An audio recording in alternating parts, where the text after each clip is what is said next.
Cette vidéo est sponsorisée par Madtale, idle RPG, jeu mobile free-to-play développé par Archosaur Games, disponible sur iOS et Android. C'est une aventure dans un monde de dark fantasy basé sur nos contes d'enfance. Rencontrez les personnages que vous connaissez si bien, comme Blanche-Neige ou Cendrillon, et découvrez leurs histoires dans le monde de Madtale Fairies. Vous seriez surpris, leurs personnalités changent du tout au tout et ne sont pas du tout de gentilles princesses. Énormément de surprises vous attendent. Madtale, c'est un idle RPG, vous pouvez jouer partout, n'importe quand et surtout récupérer de nombreuses récompenses, même quand vous êtes hors ligne, grâce à son mode AFK. Le monde est corrompu par les pollutions. Sauvez-le en affrontant vos ennemis dans les combats stratégiques automatiques au tour par tour. Recrutez vos partenaires, équipez-les, augmentez leur niveau et formez les équipes les plus efficaces. Il existe en tout 5 classes de personnages avec 6 types de pouvoirs élémentaires, chacun plus efficace contre un autre type. Formez vos équipes avec les partenaires du même type pour augmenter la puissance de votre équipe. Obtenez de nombreuses récompenses sans effort en avançant dans le scénario ou en vous connectant tout simplement au jeu. Madtale Idle RPG sera disponible le 12 juillet, mais vous pouvez très bien vous préenregistrer au jeu dès maintenant et obtenir de nombreuses récompenses et boosts pour le lancement. Le jeu sera disponible en français après sa sortie. Utilisez donc le lien en description pour vous préenregistrer au jeu sur Android, iOS et le site officiel du jeu. Participez à l'événement de préinvocation 2 fois par jour pendant 7 jours sur le site officiel du 30 juin au 11 juillet pour obtenir un personnage de niveau S. Merci pour votre soutien et bon visionnage. Est-ce que vous vous êtes déjà demandé comment naissent les mauvaises idées ? Si je vous tends cette perche, c'est précisément parce que dans l'industrie du jeu vidéo, nous sommes, malheureusement pour nous, habitués à ce genre de mauvaises surprises. Faut dire qu'avec les années de développement, des centaines voire des milliers de personnes impliquées à travers le monde et toujours plus d'argent ainsi que d'intermédiaires, les studios et les éditeurs ont eu et auront toujours le temps d'imaginer et d'appliquer les plans les plus foireux au monde.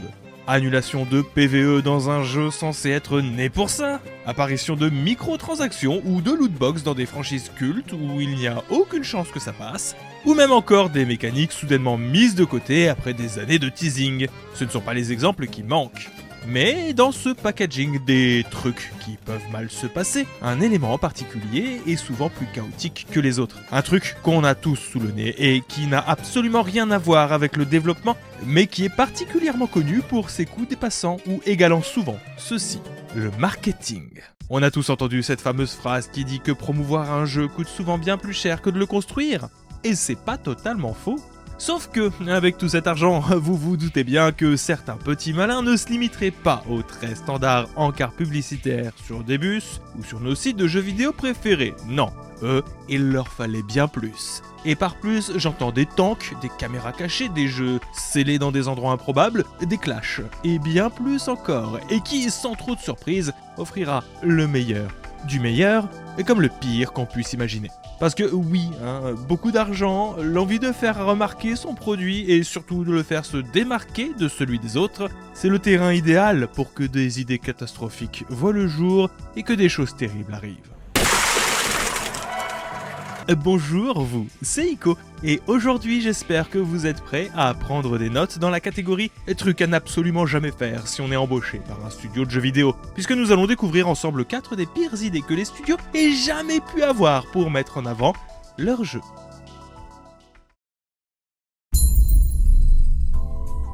Quand on pense à un événement promotionnel, on imagine surtout des annonces exclusives, des soirées de tests de jeux, des petits fours, des animations, des goodies, des invités de renom, et j'en passe. Bref, l'opportunité idéale pour se faire remarquer et se montrer sous son meilleur jour tout en s'assurant de faire plaisir à des hordes de fans prêts à faire des centaines de kilomètres pour pouvoir flex et lâcher leur plus beau. J'y étais.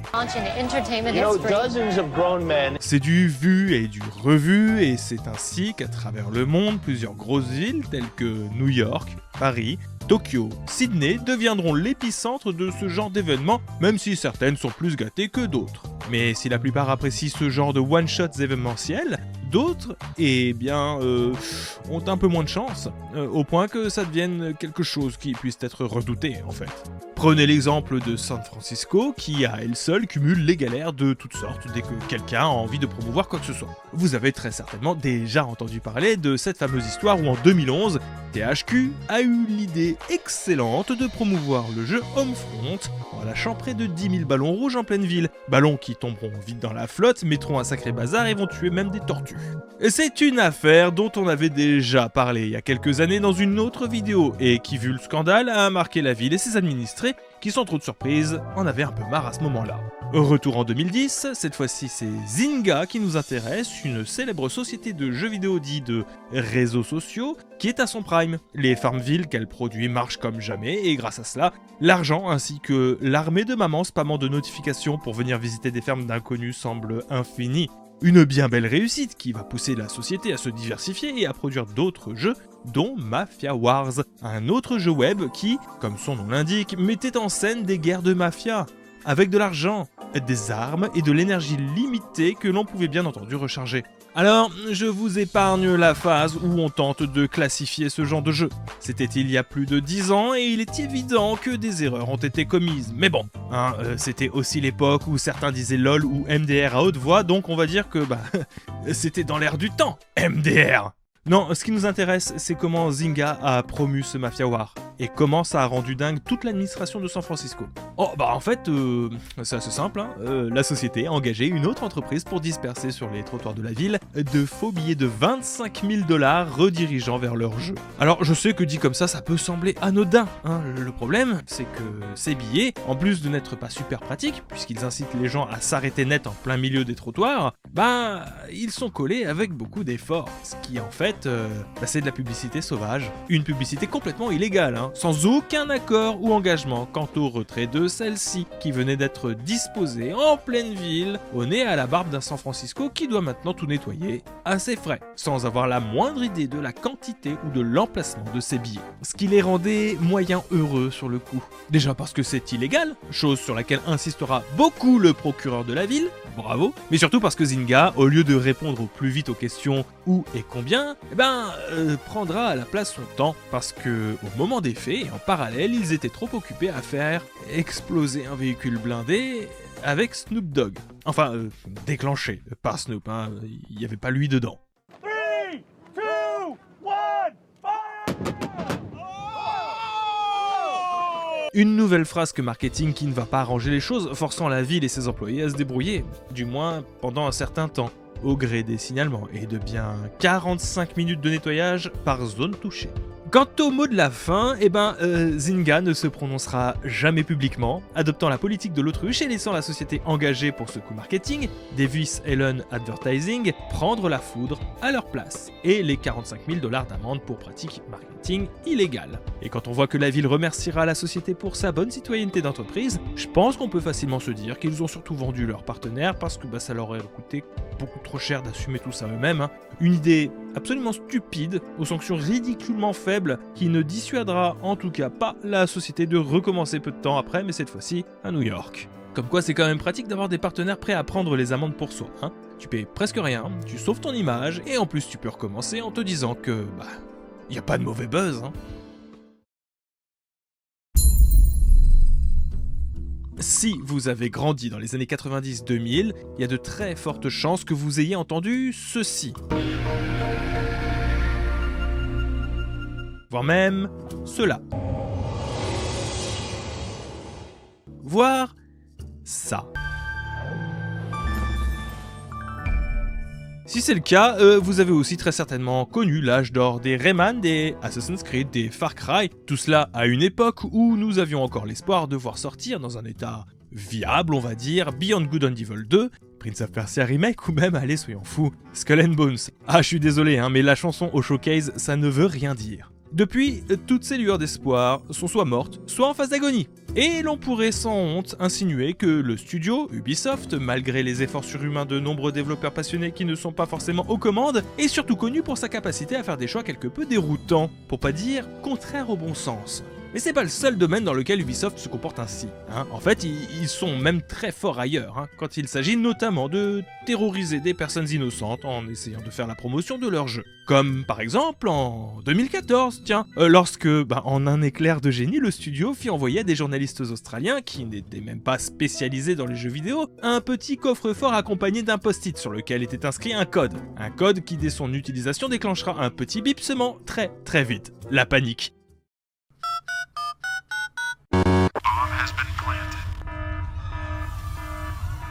entraînant l'évacuation de plusieurs étages et l'intervention des démineurs quelque peu déstabilisés face à la copie de Watch Dogs et aux quelques goodies qui furent extraits du coffre après l'avoir forcé. Alors, je sais que ça peut paraître très compliqué d'imaginer qu'une idée plus stupide qu'un coffre suspect largué un petit peu au hasard ait pu être imaginée et mise en place, et pourtant... Eh ben si, et c'est terriblement flippant ce qui va se passer. Nous sommes en 2010. Oui, comme quoi, ça a été une sacrée année. Et Ubisoft se frotte les mains. Brotherhood vient de sortir, c'est un beau petit succès. Mais attention, on n'a pas le temps de niaiser, faut préparer la suite et le studio compte bien transformer l'essai avec une franchise que l'on n'avait pas vue depuis près de 4 ans. Tom Clancy's Splinter Cell. C'est un grand moment. Et pour le retour de ce jeu d'infiltration bien badass, le ton est donné. Sam Fisher, le héros de légende, malgré une trahison de son propre pays, les États-Unis d'Amérique, fera cette fois-ci tout, quitte à être moins discret et un peu plus agité de la gâchette, pour tenter de sauver le président d'un complot visant à l'assassiner, car c'est ça, être un vrai Yankee. Un opus qui va diviser plus tard pas mal les fans au vu des phases de gunfight un petit peu trop présentes, mais qui fera le job malgré tout. Maintenant je vous pose la question, si vous étiez quelqu'un qui était payé pour réfléchir, préparer et mettre en place des événements avec ce thème en particulier, qu'est-ce que vous feriez? Peut-être de faux avis de recherche? Peut-être un escape game? Allez, soyons fous, un cache-cache géant en pleine ville. Ou alors est-ce que vous engageriez pas un acteur pour lui demander d'aller courir frénétiquement dans un coin très fréquenté tout en brandissant une fausse arme et en hurlant sur les gens? Alors je sais que le dernier est un peu audacieux, ça semblerait fou que ça arrive, surtout que je ne vois pas quelle publicité ça ferait, mais c'est pourtant bel et bien cette option qui sera choisie par Ubisoft. Bienvenue donc en Nouvelle-Zélande et plus précisément à Auckland. C'est vendredi, les gens profitent tranquillement de la terrasse de ce bar, quand soudain, un homme vêtu de noir et avec des bandages sur les mains, référence au Sam Fisher du jeu bien entendu, commence à pointer une réplique d'arme à feu sur des clients n'ayant absolument rien à voir avec le jeu, le studio ou la presse, et donc n'ayant aucun moyen de comprendre ce qu'il se passe. C'est la panique. Certains crient « Il a une arme !» D'autres se jettent sous les tables ou prennent la fuite pendant que ceux qu'ils peuvent se cachent dans le bar.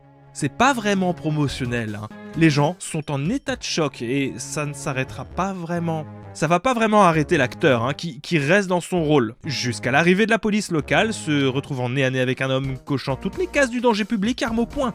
Et là, je peux vous assurer que, il peut remercier son étoile de n'être qu'une version néo-zélandaise et non pas américaine de Sam Fisher. Parce que, après avoir fait preuve d'un sang-froid assez impressionnant en ne lui tirant pas dessus, et après avoir sérieusement sermonné l'acteur, la police va le laisser partir libre avec sa fausse arme avant de diffuser une déclaration sur l'absurdité sans limite et le risque de ce genre de coup marketing. Bref, tout est bien qui finit bien, l'acteur rentrera chez lui en un seul morceau, des excuses seront faites par les soi-disant services marketing, une fois de plus locaux qui eux-mêmes rejetteront la faute sur de soi-disant prestataires. Comme c'est pratique. Et finalement, Tom Clancy's Splinter Cell Conviction sortira sans qu'on n'entende plus jamais parler de cette histoire. C'est une fin heureuse, assez surprenante en soi pour un studio qui personnellement me fait maintenant plus peur pour ses idées promotionnelles que pour ce qu'il pourrait faire de mes franchises favorites. Du coup, je pense qu'on s'en sort plutôt bien avec la chanson de Skull and Bones. Ils auraient pu, je sais pas moi, engager des acteurs pour jouer les pirates en Somalie. Non, attendez, Ubisoft, s'il vous plaît, posez ce stylo. Quand on développe un jeu, il y a des étapes auxquelles on ne peut pas échapper. Si l'industrie nous a longtemps semblé assez opaque en ce qui concerne son fonctionnement et l'évolution des projets, nous en savons maintenant bien plus. Enfin, du moins dans les grandes lignes. Recherche d'un concept, mise en place d'un cahier des charges, pitch pour trouver des investisseurs, développement pur et dur, phase de test, marketing en folie, envoi de produits à la presse et enfin, sortie en rayon. C'est une feuille de route bien ficelée qui, depuis les balbutiements du jeu vidéo, n'a pas vraiment changé, offrant bien sûr de nombreuses opportunités de se foirer royalement. Comme en 2009, où, dans le plus grand des calmes, le titanesque Electronic Arts a décidé d'envoyer en guise d'accompagnement d'un de leurs titres de vraies armes. Attendez, je vous explique. À l'époque, le Parrain 2 est sur le point de sortir sur Xbox 360 et PlayStation 3. Et pour Electronic Arts, c'est un grand coup à jouer. Le jeu porte le nom des films et est directement rattaché aux légendaires œuvres de l'écrivain et scénariste Mario Puzo. Et l'idée même qu'un jeu logoté Le Parrain puisse exister tout en singeant ce qui marche le mieux au moment des faits, les GTA-like, eh ben ça donne chaud, ça donne très chaud. Du coup, quand est arrivé le moment de mettre en avant leur titre, le géant américain a vraiment misé sur l'imagerie mafieuse, peut-être même un petit peu trop du coup, parce que au moment d'ouvrir les paquets contenant les fameuses copies du jeu destinées à la presse, à travers tous les États-Unis, les journalistes ont eu la joie de découvrir en plus du jeu non pas ce qui ressemblerait à des bombes, coucou Ubisoft, mais plutôt à ça. Un joli point américain, tout chromé, tout scintillant, référence évidente à une des armes présentes dans le jeu. Un outil très pratique pour tabasser des innocents en leur extorquant de l'argent en échange de protection.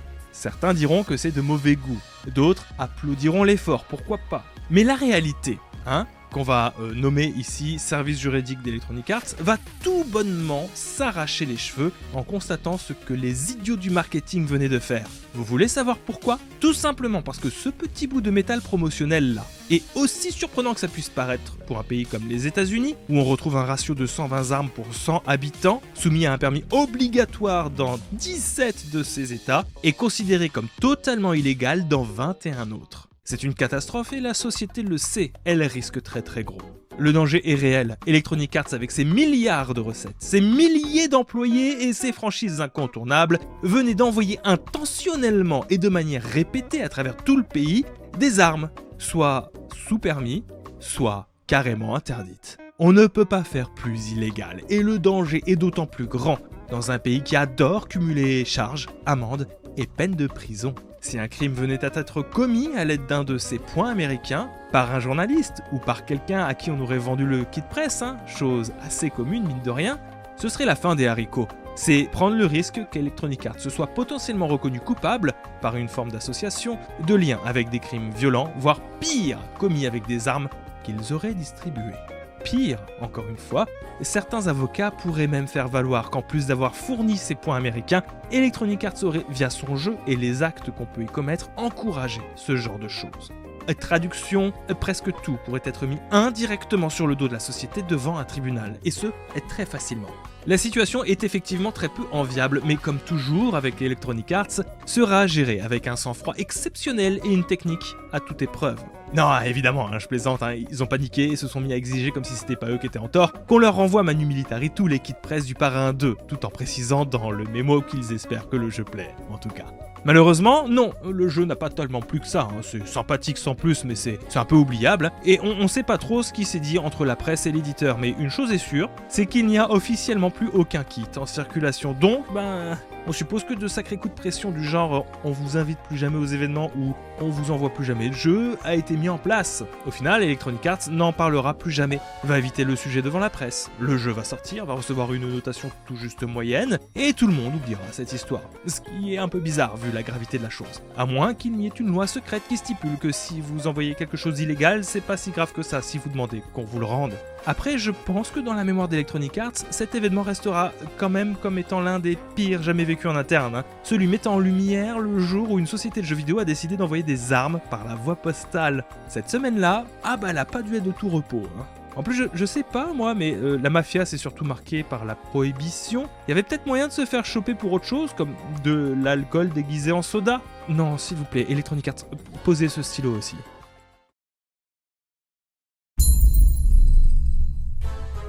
Pour certains, le principe de plus c'est gros, plus ça passe semble vraiment compter pour les services publicitaires. Après le vandalisme, la fausse bombe, l'homme armé en pleine rue et la livraison UPS interdite, on serait en droit de penser que toutes les actions auraient servi de leçon et qu'il serait physiquement et logiquement impossible de faire pire. Et pourtant, sachez qu'il nous reste un dernier challenger, un champion parmi les champions déjà connus, pour divers écarts. Je parle bien entendu d'Activision, qui dans ce cas précis va réussir quelque chose d'assez fou. Ils vont réaliser l'une des actions les plus douteuses qu'il soit. Vous le savez très certainement déjà, mais sur internet les choses vont très vite. Les clics sont comptés par plusieurs dizaines de millions et le moindre article, la moindre vidéo, la plus insignifiante bannière dans un coin de nos sites préférés peut générer du trafic et donc des ventes. C'est un petit coin de paradis qui, pour peu que vous ayez un peu de notoriété, offre l'assurance de toucher des centaines de milliers de personnes sans trop d'efforts et pour presque rien, comme sur les réseaux sociaux par exemple. C'est plutôt génial, non ? Regardez, il suffit de suivre le compte d'un studio ou d'une franchise que l'on aime et hop, on est tenu au courant. Oui, enfin, ça, c'est en théorie. Car dans le cas d'Activision, ils n'ont pas juste essayé de tenir au courant ou de prévenir de la sortie de leur futur jeu, mais ils ont plutôt détourné leur propre compte pour diffuser en direct les détails d'une fausse attaque terroriste en plein Singapour. Ce sombre coup de com' a été orchestré pour la promotion de Call of Duty Black Ops 3 et de sa future campagne mettant justement en scène plusieurs missions dans un Singapour qui a connu de meilleurs jours. Sur le papier, l'idée n'est pas si mauvaise, mais malheureusement, pour là où les personnes derrière, c'est allé un peu trop loin. Et surtout, ils ont mis un petit peu trop d'efforts dans celle-ci, sans vraiment prendre en compte l'endroit où ils s'amusaient à faire ça. Twitter. Sur un compte à plus de 2,88 millions d'abonnés, minutieusement rebrandé et renommé pour ressembler à un compte d'actualité. Ils ont même fait de faux tweets en amont autour de la mode et d'acteurs pour rendre ça plus crédible. Sauf qu'ici la vanne, c'est un compte certifié à une époque où on ne pouvait pas l'acheter. Elle dure 4 heures et est étalée sur une vingtaine de tweets expliquant que ça se passe pas très bien à Singapour. Des rapports non confirmés font état d'une explosion sur la rive nord de la marina de Singapour. Les autorités exhortent la population à ne pas paniquer et à ne pas gêner les équipes d'urgence qui convergent vers la zone. Singapour ont officiellement annoncé l'état d'urgence et déclaré la loi. Ont été tirés sur les barrages nouvellement établis. Une zone de quarantaine de 47 km a été établie pour contenir la zone jusqu'à ce que plus d'informations soient connues. Imaginez une seule seconde. Si vous avez de la famille à Singapour, vous n'avez pas trop l'habitude des réseaux sociaux ou des jeux vidéo, et vous voyez passer dans votre fil d'actualité un compte officiel expliquant de manière très fluide qu'il y a des explosions, l'armée et des tirs sans qu'on sache vraiment pourquoi. Est-ce que j'ai vraiment besoin de vous expliquer à quel point c'était prévisible que des gens le prennent très mal ?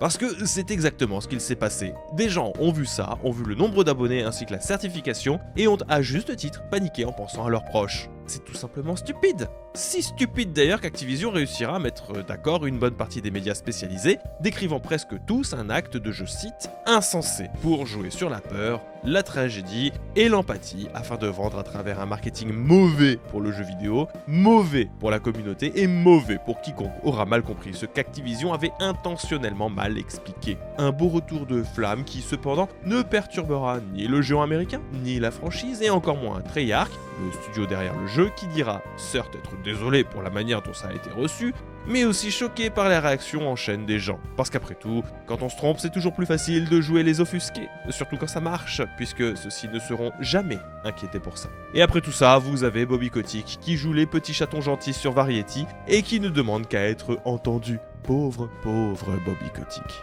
Après tout, au moins, on peut dire que nous avons vécu une époque où les multinationales pouvaient, juste pour le plaisir de vendre, déclencher de fausses alertes d'attaques terroristes. Bon, je pense que nous sommes tous d'accord pour le dire, les jeux vidéo et les mauvaises idées marketing, c'est quand même une très longue histoire pleine de hauts et de bas, et surtout de bas. Cependant, je trouve ça intéressant de constater comment, à travers les décennies, nous faisons toujours face à des sortes de piqûres de rappel, toutes plus catastrophiques les unes que les autres, nous montrant ce qu'il faut ne surtout pas faire pour promouvoir un produit. Et avec un peu de recul, c'est assez étonnant de voir comment, malgré l'expérience acquise et le temps qui passe, certains studios, certaines agences de communication ou éditeurs se retrouvent, faute de vraies sanctions de la part des gouvernements, souvent encore liés à ce type d'événement. C'est un petit peu comme si tous les 5 ans, on pouvait pas s'empêcher de remettre un bon gros boomer à la com qui trouverait ça cool de, je sais pas moi, sacrifier un animal à un événement journalistique. Parce que voilà, le jeu s'appelle God of War et que c'est quand même super profond comme truc, t'as vu ? Bon, après, attention, ça c'est quand même un peu calmé depuis 3-4 ans, mais vu qu'on a eu le Covid entre temps, je suis prêt à parier que ça a un lien. Ne reste plus qu'à espérer qu'Ubisoft continue à être à court de budget, c'est peut-être notre seule chance de rester un petit peu tranquille sur ce sujet pendant quelques années. N'utilisez pas la ponceuse de papa pour enlever les peaux mortes de vos pieds, vous allez la salir. C'était Ico, ciao!